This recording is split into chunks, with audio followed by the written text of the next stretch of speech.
Vice president पद के लिए नॉमिनेट किया गया एनडीए की तरफ से। देखिए, महाराष्ट्र हमारी पार्टी क्यों सपोर्ट करे, ये क्या सवाल है क्या? सीपी राधाकृष्णन जी महाराष्ट्र के जरूर राज्यपाल हैं, 1 साल से वो महाराष्ट्र की गवर्नर की कमान संभाल रहे हैं। बहुत ही बैलेंस पर्सनालिटी है। तमिलनाडु से आते हैं, तमिलनाडु में भारतीय जनता पार्टी का प्रभाव बढ़ाने के लिए राधाकृष्णन जी ने मेहनत की है। वहां के पार्टी के प्रेसिडेंट रहे, आरएसएस जनसंघ के साथ उनका रिश्ता है, जनसंघ के साथ काम किया है। तो पार्टी केडर के आदमी है, यो बीजेपी के, कोई बाहर का आदमी नहीं है। तो अगर पार्टी केडर का आदमी इस पद पर बैठा है और जो आरएसएस से जुड़ा है, तो आरएसएस और बीजेपी में उनके नाम पर सहमति हुई और उनका नाम आने से जरूर महाराष्ट्र का राज्यपाल अगर उपराष्ट्रपति बनते हैं तो हम खुशी जाहिर करेंगे, लेकिन चुनाव तो होगा। इंडिया ब्लॉक एक निर्णय लेगा, क्या निर्णय लेगा मैं अभी नहीं बता सकता हूं, लेकिन आज हम बैठेंगे। जब राहुल गांधी जी ने सभी ऑल पार्टी जो है इंडिया ब्लॉक में उनको निमंत्रण दिया था, उद्धव जी आए थे, तो उस वक्त भी इस विषय पर चर्चा हुई,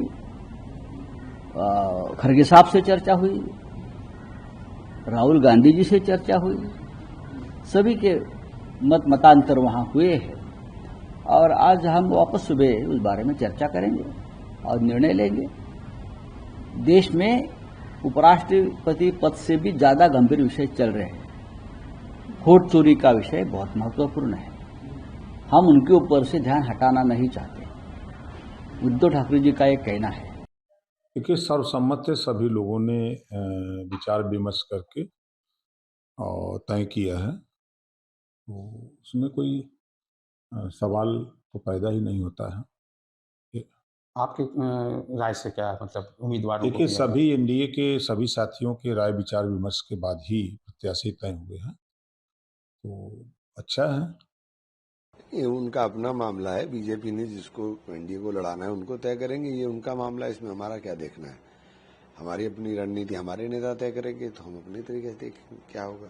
तो आप पे कोई कैंडिडेट डिसाइड हुआ है? ये तो पार्टी में बात होगी, मुझे नहीं जानकारी इसमें। क्योंकि राजनाथ जी ने भी कॉल करा और मल्लिकार्जुन खड़गे जी कांग्रेस प्रेसिडेंट को उनसे सपोर्ट मांगा है एनडीए के कैंडिडेट को, जो सीपी राधाकृष्णन है उनके लिए।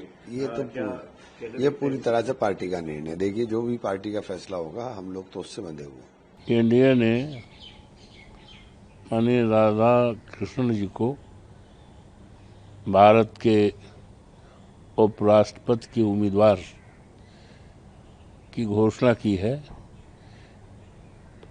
इसलिए मैं राधाकृष्णन जी को उम्मीदवार बनाए गए हैं। उम्मीदवार बनाए जाने पर उनको बधाई देता हूं। मैं सबसे पहले हमारी पार्टी शिवसेना की ओर से, पार्टी के मुख्य नेता महाराष्ट्र के उप मुख्यमंत्री एकनाथ शिंदे जी की ओर से और महाराष्ट्र की जनता की ओर से सीपी राधाकृष्णन जी, जो आज महाराष्ट्र के राज्यपाल हैं, उनको मैं बहुत बहुत शुभकामनाएं देना चाहता हूं।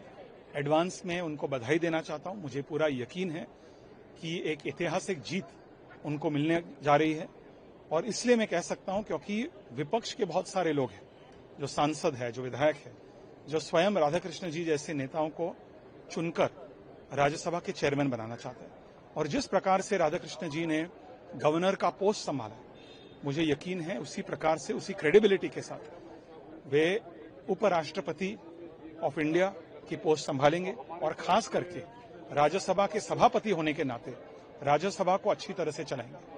चूंकि वो महाराष्ट्र के गवर्नर हैं, तो क्या आप लोग उम्मीद करेंगे कि जो यहाँ शिवसेना है या कांग्रेस है, जो महाराष्ट्र के सांसद है, एटलीस्ट उनको वोट करें? अगर मुझे यकीन है कि तमिलनाडु से लेकर महाराष्ट्र तक ऐसे बहुत से लोग हैं, बहुत से सांसद हैं, बहुत से विधायक हैं, जो राधाकृष्णन जी को पूरी तरह से समर्थन करेंगे। और लोगों की क्या इच्छा है कि ऐसे व्यक्ति होना चाहिए जो राज्यसभा, जो हमारे अपर हाउस है, वो अच्छी तरह से चला सके, और राधाकृष्ण जी में वो क्षमता, योग्यता है। तो मुझे यकीन है कि एक ऐतिहासिक जीत